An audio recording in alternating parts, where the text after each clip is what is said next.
I know it's a surprise, but I brought everybody together, all the family, and my new husband, because I want to tell to my life story, which is not really a story, which is the real story of my life. And the ups and downs, as I'm going to go along, my lovely daughter-in-law going to help me a little bit, because sometimes I am forgetting. You know, I'm not as young as I used to be. I forgetting what happened and what brought the sun, okay? I was a little girl in Hungary. I was born in Hungary. And of course, those were the years when all the Jewish laws came in, and we were frightened, and there was all kind of a thing that they put on the Jews, and they took us from our homes, and they made Jewish houses.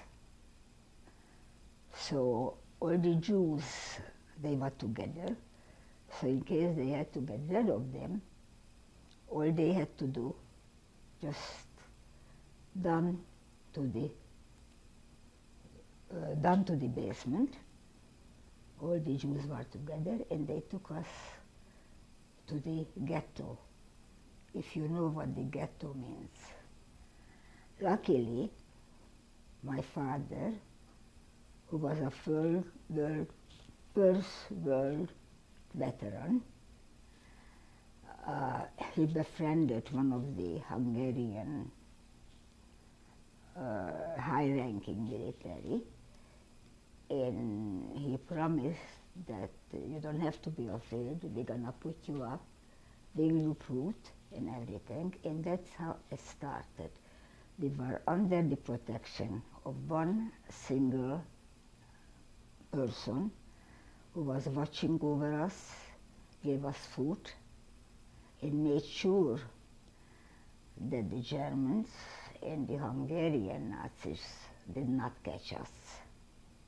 So, after all, among all this killing and shooting and everything, there was a few people that they felt obligated, sort of,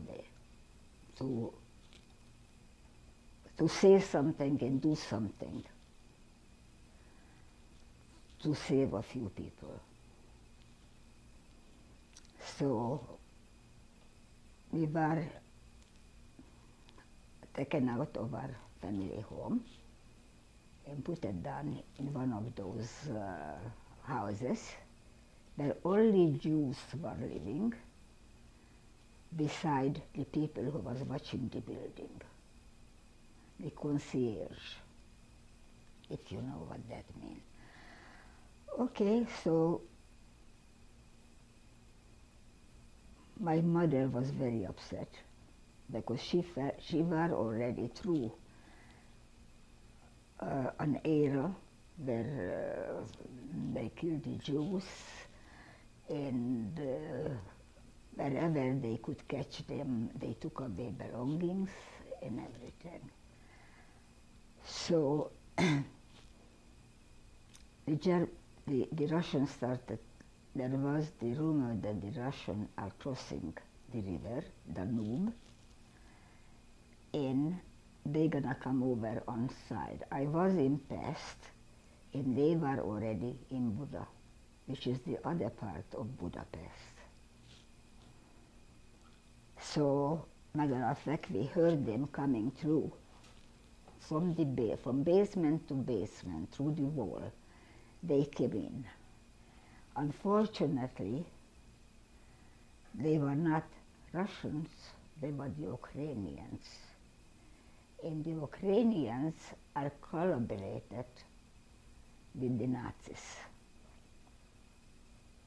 But over there also, obviously, a luck held up, because all the people who were ordering them around, they were Jewish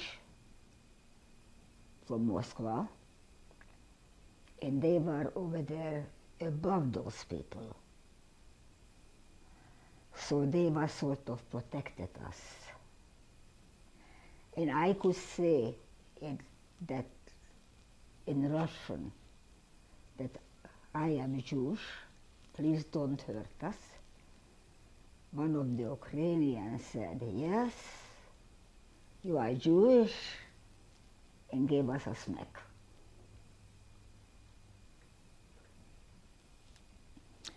So after the Russians occupied Hungary, Budapest, we went back our old apartment where we used to live for many, many years.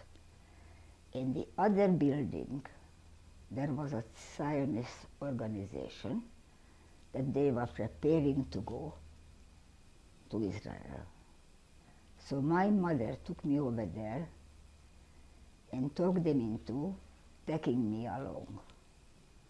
I was the youngest person over there and really did not know what to do with me because everybody over there was 17, 18, 20, and they had to run. And anyway, finally they accepted us. And after a while, we decided that we're gonna leave Budapest because it was a very big danger that they're gonna capture us. So we went to a little town where all the prisoners from the concentration camp, they were sent there. They were full of lice. They were hungry. We had to wash them. We had to disinfect, to call disinfectant and everything. So we had to clean them up. After a while, then it was our turn to leave Hungary. So we went up on a train that went toward Yugoslavia. And when the Russian military jumped up the train, they wanted to know who it is. And luckily we had those Jewish from Moscow, those people, and they speak, of course, Russian. And they told me too what to say, which for me it was very easy because it's very easy for me to catch a language. And we went through Yugoslavia. And from Yugoslavia, at the same time, we went into Italy. North Italy, we went to Milano.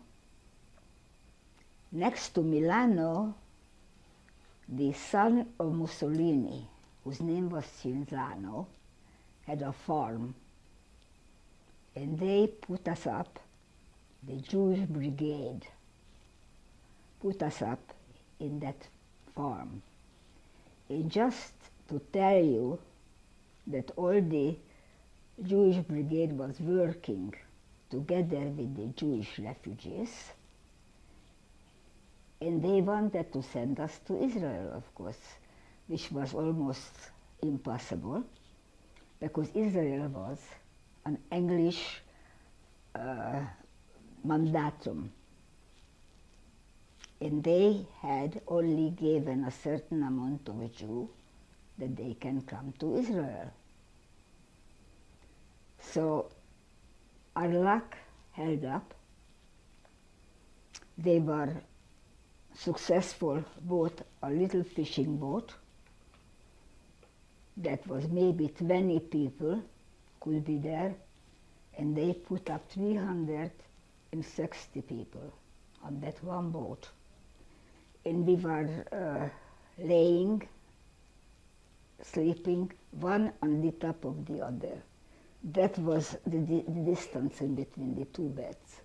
And of course everybody was throwing up. I was among those who loved the sea. And I looked at it and boom, it came out. So anyway, I helped some people over there also, helped them to recover from all what they went through. And I didn't eat too much, I didn't drink too much, and they gave us lemons. That I took the lemons and I gave to those people who couldn't move. They were so sick from the sea that they couldn't move. And the name of this boat was Hannah Senesh, which a lot of people never heard of her name.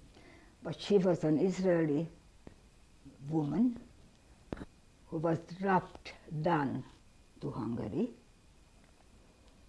and she was spying for a few years, a few months, I beg your pardon, a few months until the Germans captured her. And they killed her, of course. So we were very proud that our name, our boat was named after this brave woman. So at that time I did not know, but we were close to Haifa. And we hit a sandband, so 1 mile from the shore. So we had to jump up to the water, and 1 mile we had to swim to the shore. And of course, the English soldiers who was patrolling the shore, they saw us coming out from the water, and they started to run to capture us. But by this time, they received us, all the people that they were in the kibbutz. They put us on an Israeli hood. They were hats like that only the Israelis were wearing. And we were sitting around the fire and singing Israeli songs. We were totally looked like Israelis. So of course they came to us and they asked, did you see anybody who was coming out from the sea? Nobody knew anything. We were enjoying ourselves. One of our friends was marrying, and that was a wedding. So after they left, they put us up on buses, and they took us to a kibbutz that was near Haifa. And over there, immediately, they took us in, and they started to train us. I was the youngest and the shortest military. Everybody was 18, 19-year-old, and I was only 14. So I enjoyed myself. We were training, we were shooting with what we had, which was terrible. It was those Czechoslovakian guns from the First World War, and you wanted to shoot there, and the bullet went there. So it wasn't the best guns. And then, of course, we went into quite a few actions that they could have turned deadly. But somehow, somebody watched over us. And we were living on a mountain where 5 other kibbutz was.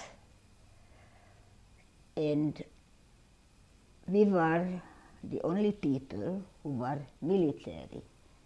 We were called, it was anything gun. Now, what happened, we were midway in between Hebron and Jerusalem. So the first thing what the Arabs wanted to do, cut off Jerusalem so they couldn't get no food, no water.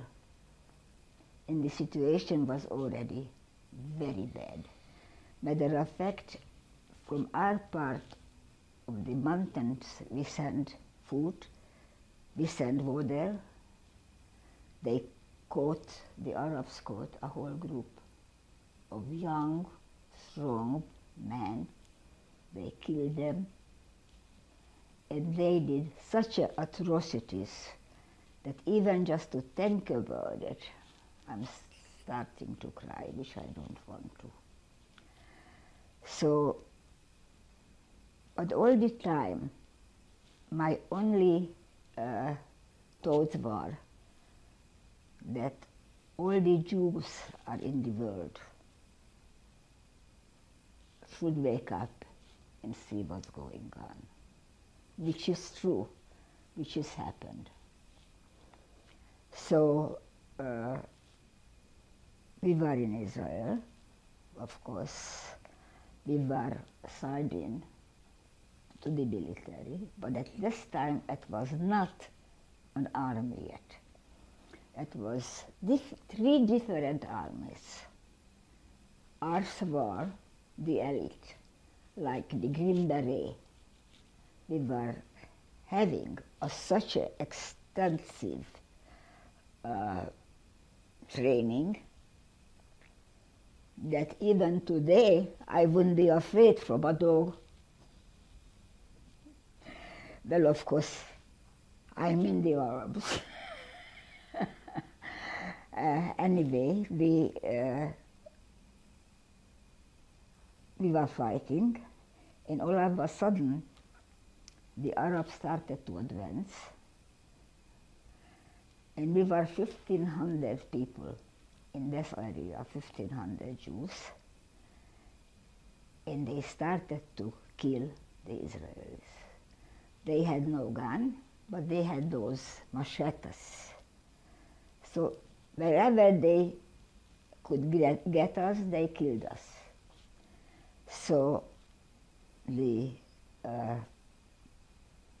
English army made, because the Jews fought for England on the Second World War, and they established two different armies. One was the Jordanian Legion, and one was the Israeli Brigade. But they fought against the Nazis the same way like the English. So, and maybe that was our luck, because the Jordanians saw all those people being killed. They came with guns, and they held those Arabs, those Palestinians, in gunpoint, and they stopped the massacre. And that's how I stayed alive. Out of the 1,500 people, maybe 500 were alive. And of course, they captured us. The Jordanian army captured us, and they took us to a POW camp, which was strictly a Jewish POW camp. In the English, they bought us food, they bought us tea and everything. And we were staying there until the Swedish Red Cross went to the king. At that time it was the king, the grandfather of the king who died. And they made an agreement that they're going to release Arab prisoners, and they're gonna release all the female POWs, on the saying that the women, they are women, they are mothers, they are in the kitchen. They were not fighting entity, which of course we were, but just to tell you one instant, at that time I had a very small breast and I had a big brassiere. I know you don't talk about those things, but they gave us some live grenades and we had to fill up our brassieres. What did I know? That any moment that can be, the nail comes out, in any minute I can be blown up. Nobody. We were fellows. We had only one thing in front of us,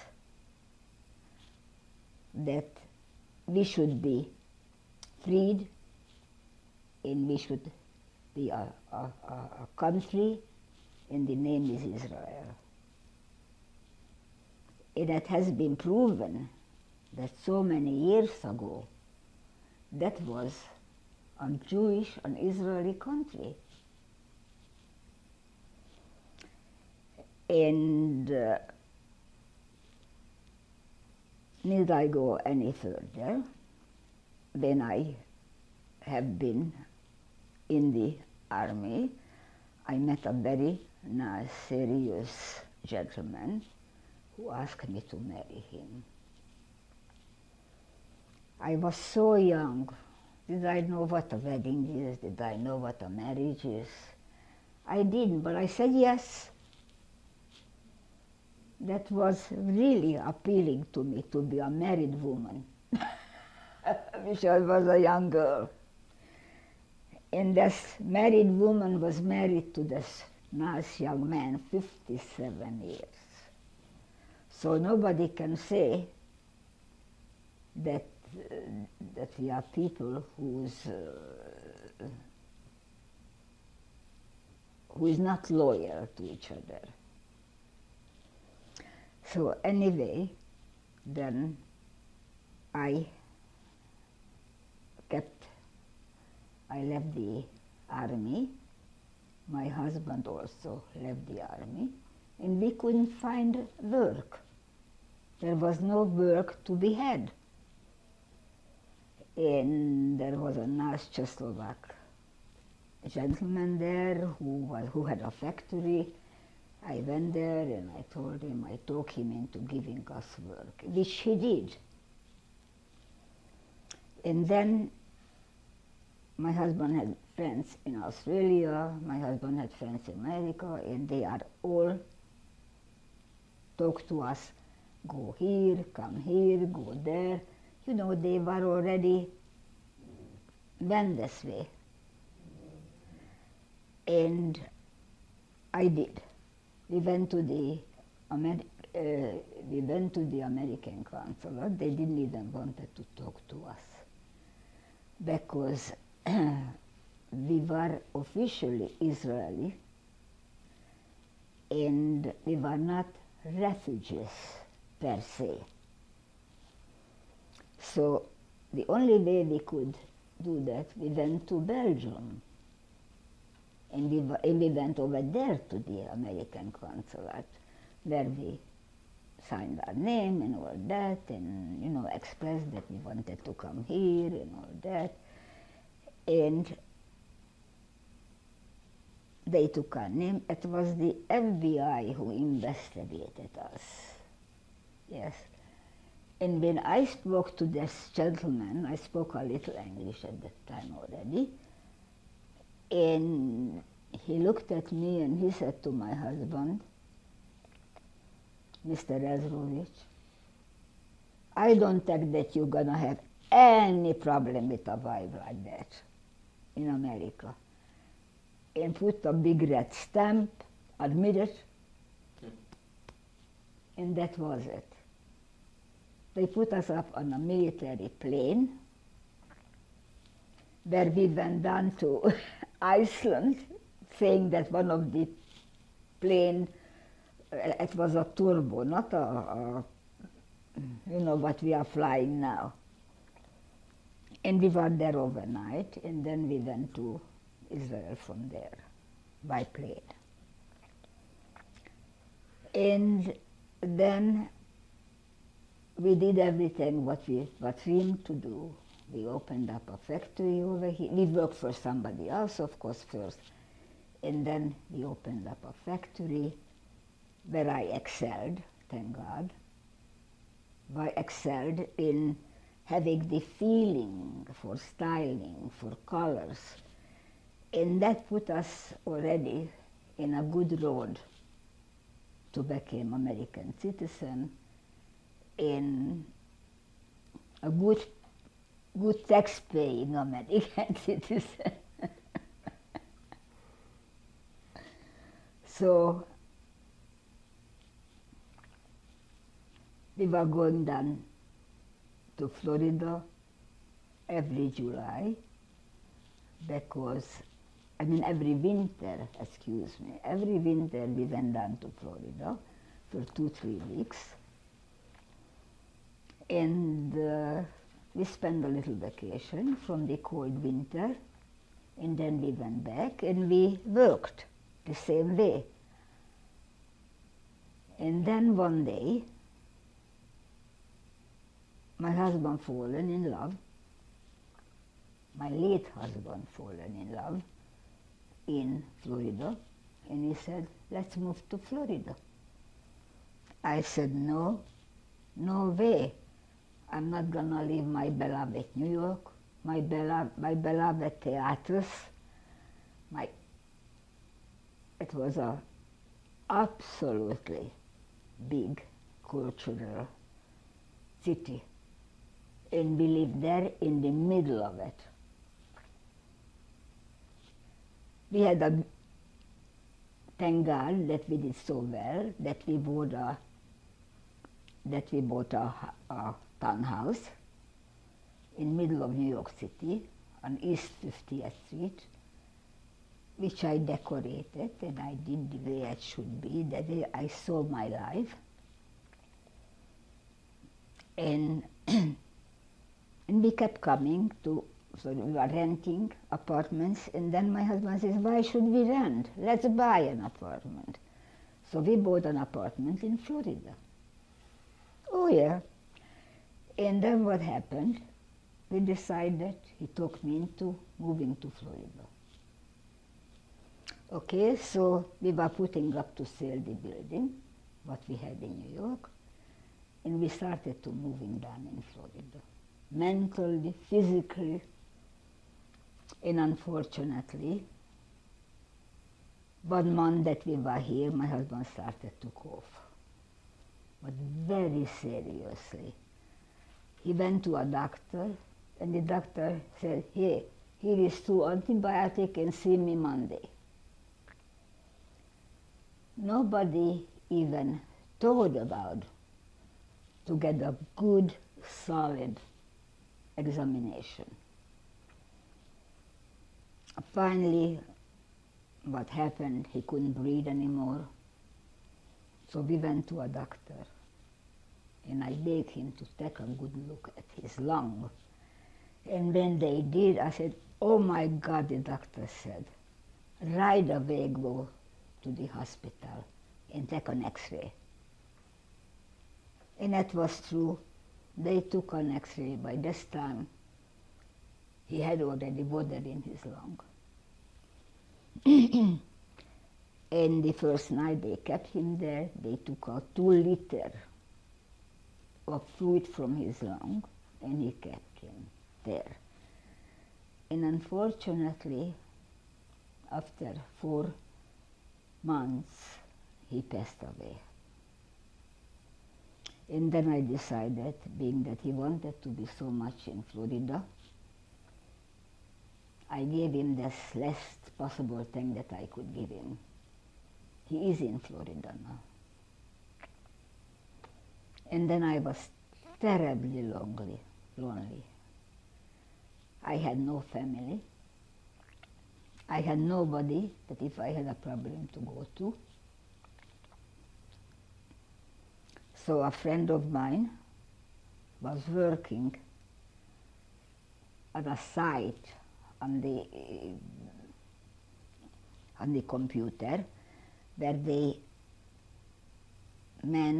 lonely man met lonely woman, and he himself already found his love. So he said, Why don't you do the same thing? You are so lonely.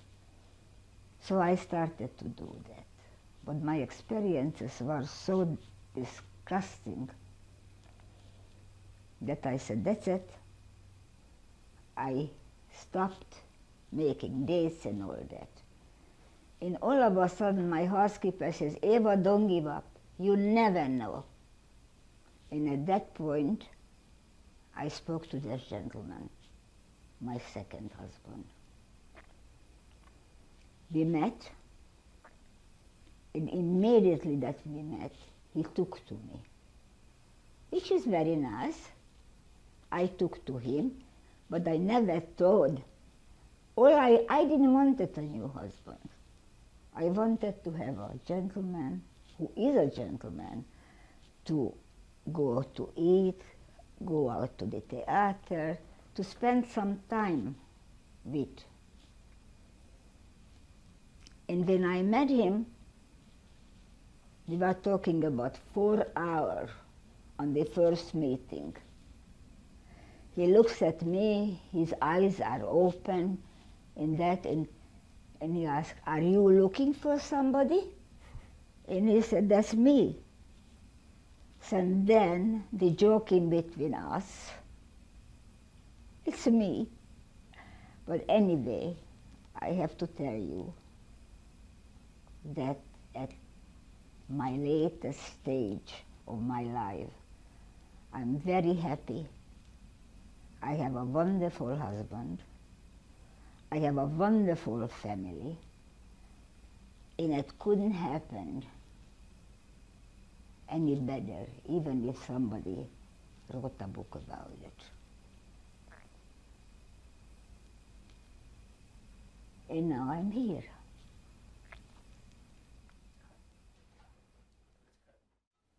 Hello, my name is Christina Abrams, and I'm Eva's daughter-in-law.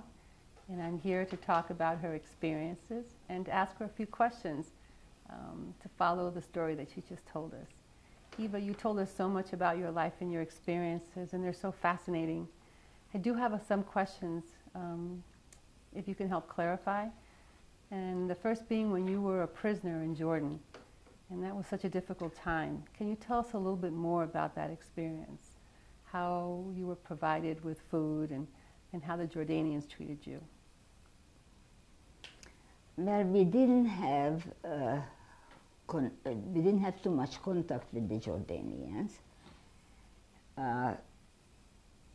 I believe that the Swedish Red Cross that sent us the food, and they came and they distributed. I just remembered. This is so amazing. Okay, so I told you that I have a little bit uneasy that I don't remember things. It was a long time ago. So we have to be thankful to the Swedes because they did everything what they could to ease up our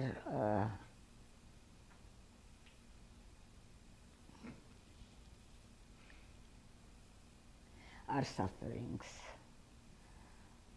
Okay. However, the Jordanian king, he came to visit us with his wife, and his wife said to me to come here for a second. And I went there like a stupid, uninformed person, and she grabbed my arm and she gave me such a pinch that I thought that my arm gonna be ripped off. They were not nice people. Oh my goodness. So when you finally left, how was it going back to Israel? Did you go back to the kibbutz? How were you treated?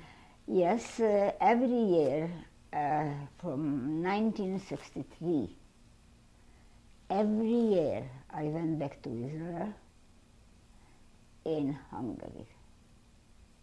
And every year I was happy that I went back to Hungary, and lucky, and feeling myself very lucky that I left Hungary and all those people.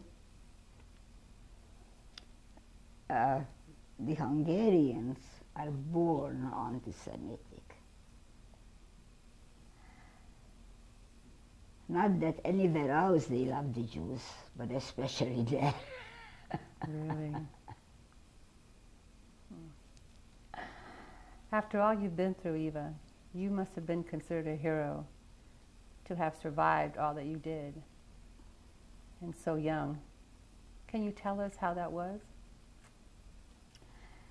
Well, when we came back from the POW camp, they did greet us as heroes.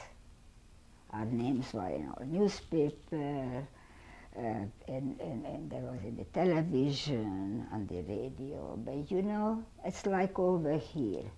Every miracle is just 5 minutes, and that's it.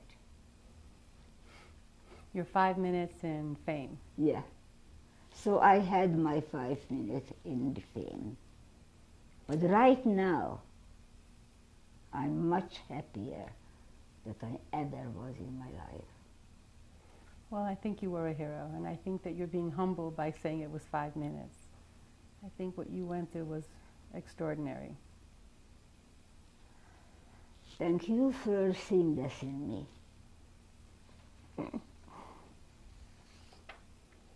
When you arrived in the United States, how did you survive, having come from another country, being so young? We were helped to come over to the United States by HIAS. HIAS is an organization that helps poor Jewish families to relocate, to be living somewhere. And they took us to New Haven. And we were in New Haven 1 year. And of course, being that I knew how to sew, I right away went to work in a factory.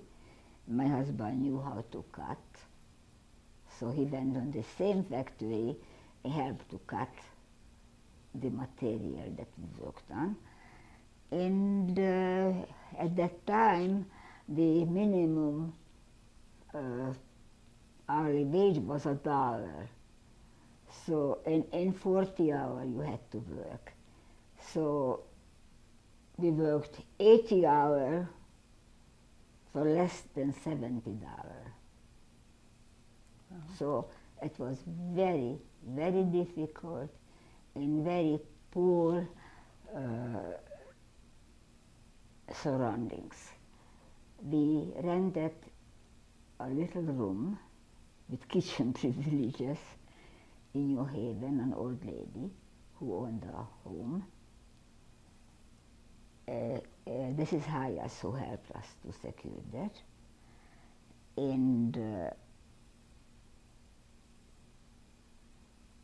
And out of that $70 that we had for a week, we saved money. Can you believe this? It's really unbelievable. But there was a lot of people, even in New Haven, that they helped us. Like when we went to buy food, and by mistake I bought a dog food. Then the owner of the supermarket came to me and says, no, this is not for you people. And she took it, put it back, and gave me something else. Oh, that's wonderful. They were kind enough to help you. Oh, they were kind enough to help me, yeah. Matter of fact, the bank, I mean, you know, it's like over here. If you had no car, you couldn't go anywhere. So we had to get a car. So, of course, nobody knew us there. And we had to have somebody who guarantees us. And like this FBI gentleman who said, approved, the bank president says approved, and he lent us money on his own guarantee. Extraordinary. Yes, this is really extraordinary.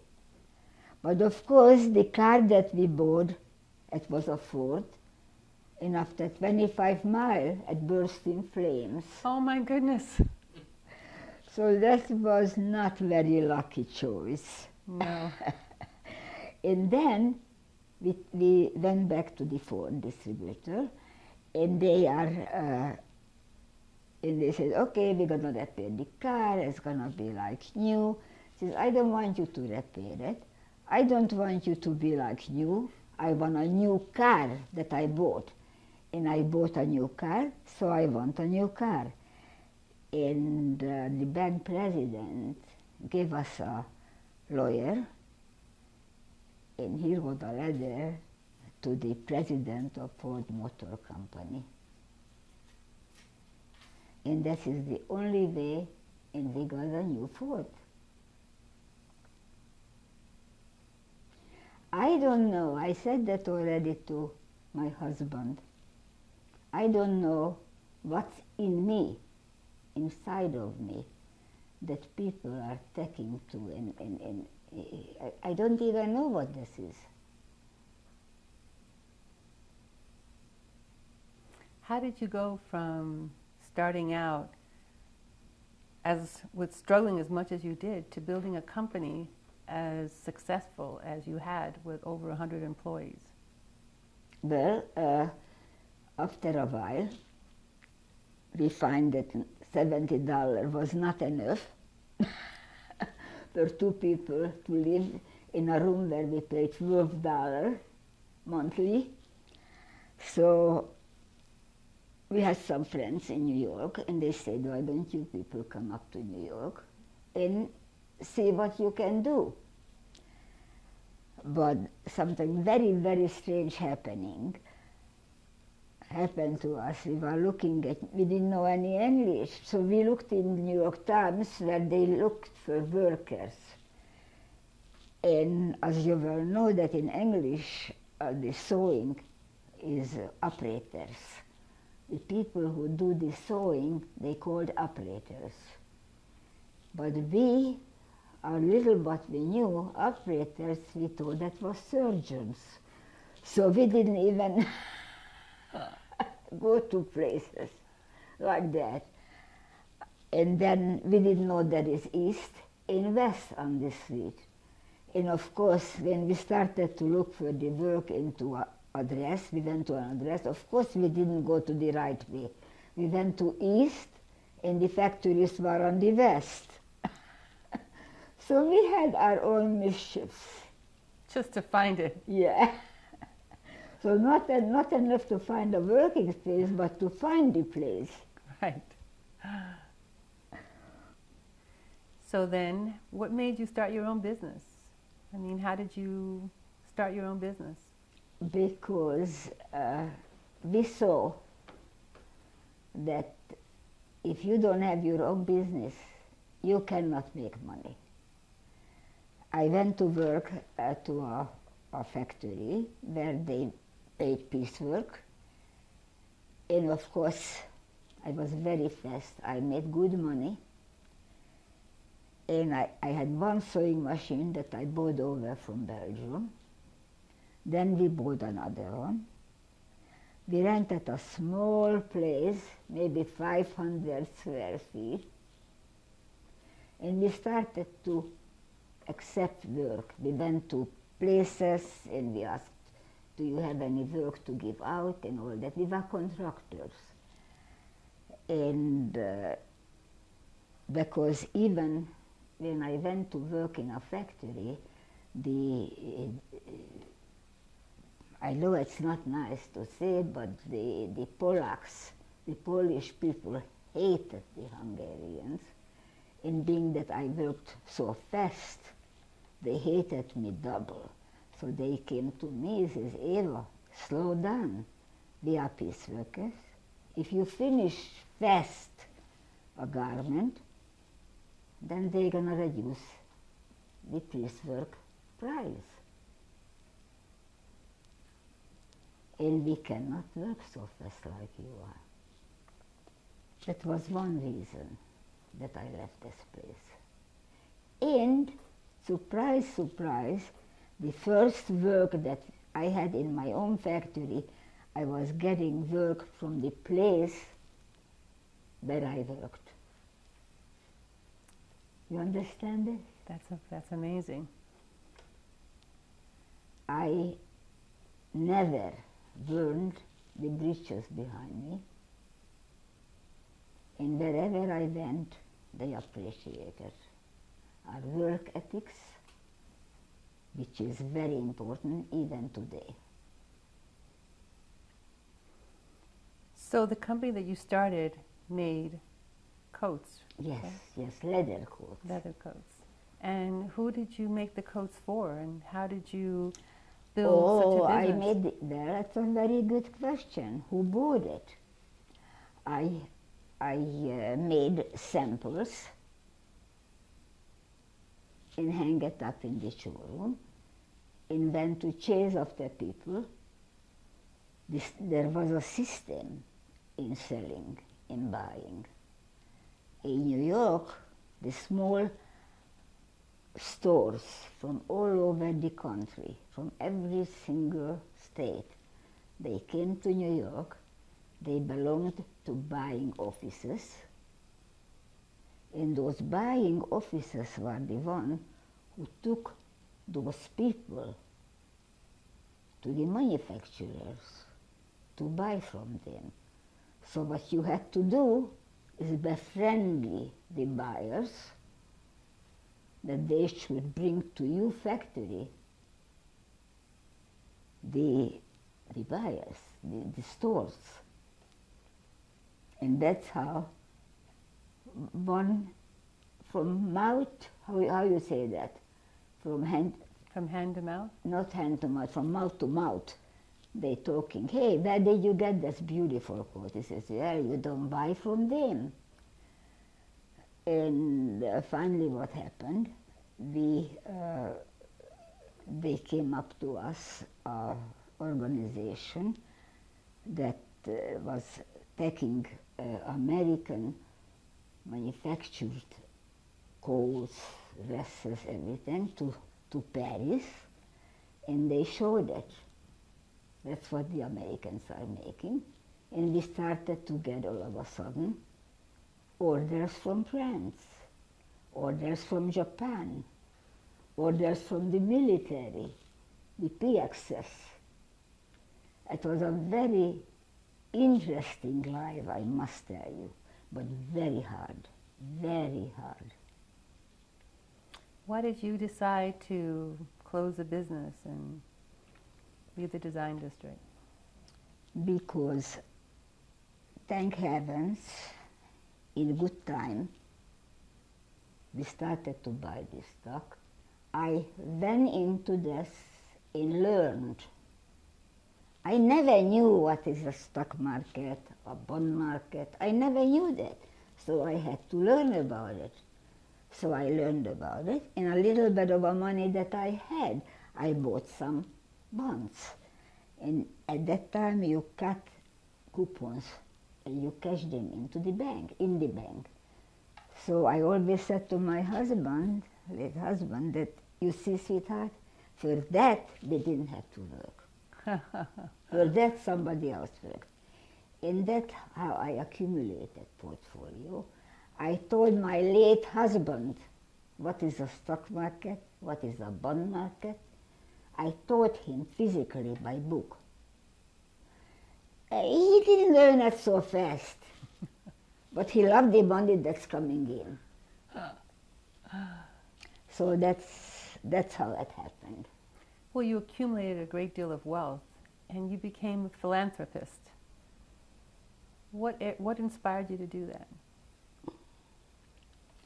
This is a very cute question, because I felt sort of guilty that I was able to do it with my brain, with my hand, with my abilities.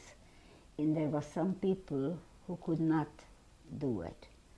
So I felt that, for example, you had the universities where people have been achieving great knowledge, but they couldn't go further because they had no money, they had no ability. So I spoke to the Yeshiva University president to set up a scholarship fund. And I felt that by this I'm helping a lot of people to do better in life. You have always said to me that education is something that was so important to you. What was that saying that you always use? Excuse me? That you say that education provided... It's very important. Even though I was not. Because when I should have been going through those classes, the Germans and the Hungarians didn't let a Jew to go to higher education. Obviously I have a natural brain, and it's a hungry sponge who will pick up the knowledge and keep it. And do great things with it. And do great things with it. And more I give, more I have. That's the way it works. That's the way it works. Eva, thank you for sharing your life story with us. It was extraordinary, and you're such an inspiration to us all. Thank you for being interested in me, my poor little me.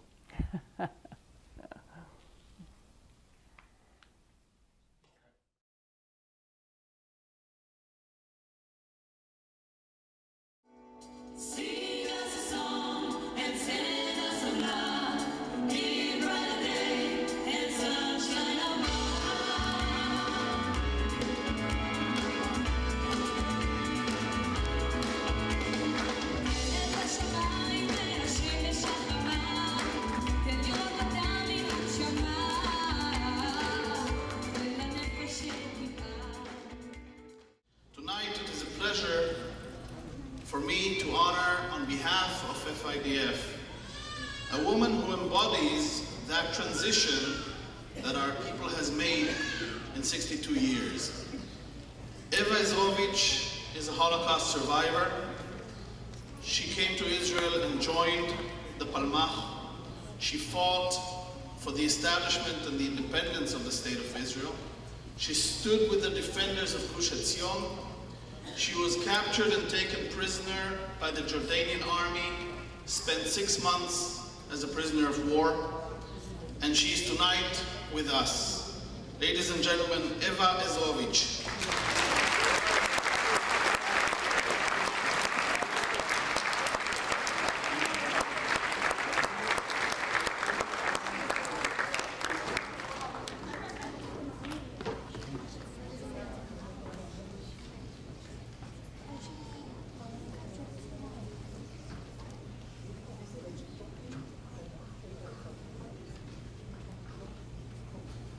Florida Friends of the Israel Defense Forces presents this certificate of appreciation to Eva Ezrovics for her support of the State of Israel and the soldiers of the IDF, Yom LaChayal 2010, Aventura Turnberry Jewish Center.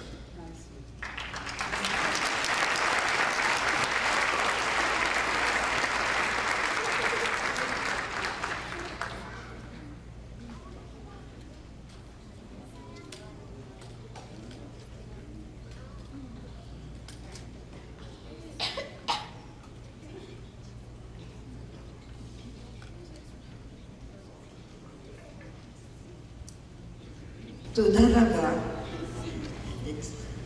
So many people honoring me, and finally I survived all those things what happened in Israel to me, and unfortunately, Haverim Shali, they can stand here with me because they get the